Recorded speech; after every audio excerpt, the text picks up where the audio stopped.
News, Matt, and the build. What's good? Y'all hope you're having a blessed day. Also, double upload Matt in the building. Drop a like for the double upload. But anyways, if you're a Houston Rockets fan or a Jalen Green fan, you gotta be smiling after this news. As we all know, or should know by now, Jalen Green got selected by the Houston Rockets. This was good news for the Rockets. It was also good news for Jalen. However, there was one big problem. The problem and concern I'm referring to is one player, and that player goes by the name of John Wall. Don't get me wrong, John Wall is a fantastic basketball player.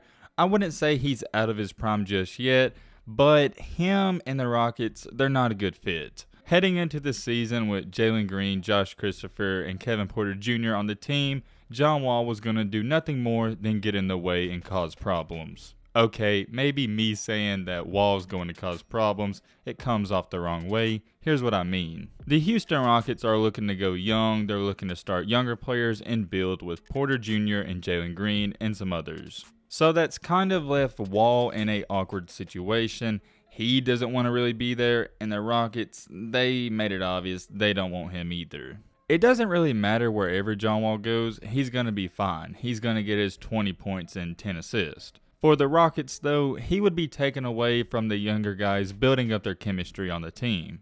Not too long ago, it was announced that the Rockets will be working with John Wall to try to find a place to trade him to. This is going to be harder said than done, according to McMahon, because they owe him $91.7 million over the next 2 seasons, or whoever picks him up. Just like this person said on Twitter, Wall doesn't fit in with Houston considering they have Kevin Porter Jr. and Jalen Green. Like I stated, they're looking to make those two guys the stars of the backcourt. The only real valuable thing Wall would have brought to this team is veteran leadership and showing all these young players how to play at the next level. We've seen Kevin Porter, he's dominated a couple games. I don't think Jalen Green needed much guiding how to play. That's not what I'm saying.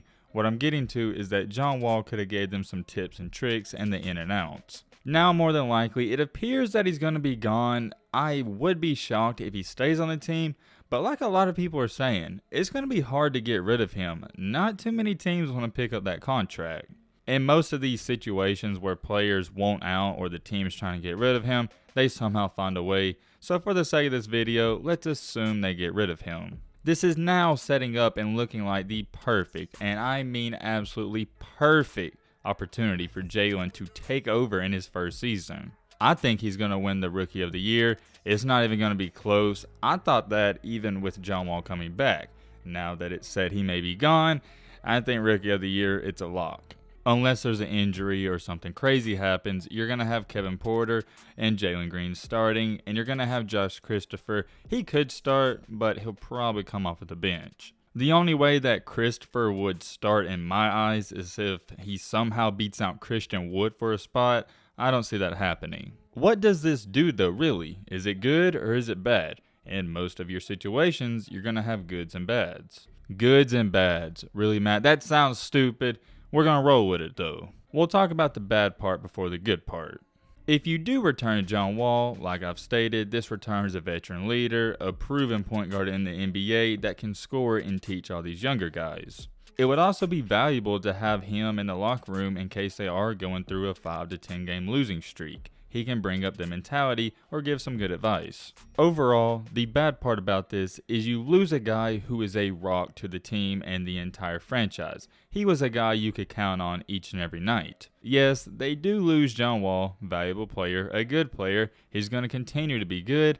Let's talk about the good stuff. The Rockets are telling KPJ and Jalen Green, hey, we're giving you the keys to the offense. This is your show. You can do whatever you want and not have to worry about another point guard coming in. My biggest fear for Jalen going into this season was I didn't know if he'd be able to take as many shots as he would like to. It doesn't matter wherever John Wall goes, he's going to get up his shots. He doesn't care who's on the team. He's not going to take a back seat. I want to share this tweet with you. I thought it was interesting. I feel the same way. A person that goes by the name of Roosh Williams said this. Even if the Rockets struggle to find a trade partner for John Wall, having him sit out is huge for Kevin Porter's development as a primary point guard. It's also ideal for Jalen Green to play his natural position at shooting guard instead of awkwardly cramming Wall, KPJ, Green into one lineup.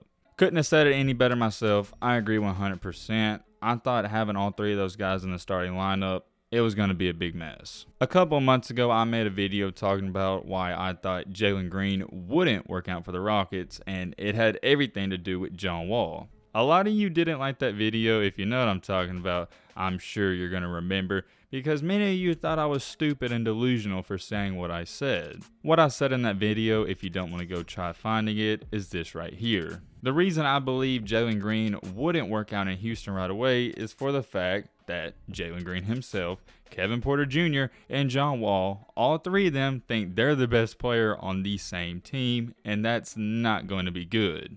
I'm telling you right now, if you had to interview all three of those guys on the Rockets, they would say that they're the best player. You can't have three guys thinking they're the main guy on the main show. It's not going to be a good offensive system. Things aren't going to flow the way you expect them to. Fast forward in time now, you're getting John Wall out of the picture. So even if Kevin Porter Jr. and Jalen Green both think they're the best player, that's fine. You can deal with it.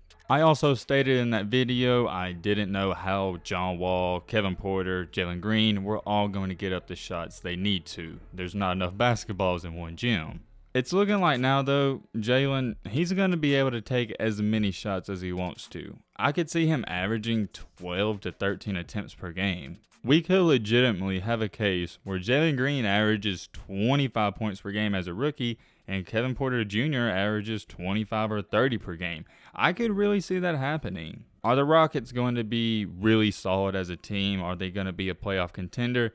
To be honest, I have no idea what to expect. They were so bad last year, it was laughable. I will say this, Kevin Porter is much better than what some people give him credit for. He can go off for 40 on any given night, and now you're pairing him up with Jalen Green. That's going to be scary. The Rockets also got a couple of good role players on this team. I think Christopher's going to shock a lot of people, not on the offensive end, but on the defensive end. He's solid there. They also got the new center that in the summer league, he impressed me. I know his name. I just don't know how to say it. It's Alfred something, starts with a S. If you watch the Rockets, you know who I'm talking about. It's the big 7-footer that can shoot, do a little bit of everything. Back on topic with Green, though, this is a big and great opportunity. You got the Houston Rockets front office saying, hey, man, you're our guy. You're going to be one of the main and key pieces to the future. You got to show us what you got. You're not going to get a much better opportunity than this to prove your worth. I think he's going to live up to the hype. I guess we'll just have to wait and see. Talk is cheap. Let me know what you think about this situation in the comment section down below. But with that being said, it's gonna wrap up this video. Hope you guys enjoyed it. Hope you guys enjoyed the double upload. That's what I was trying to say. We're not cutting it out. We're gonna leave it in because we ended it off.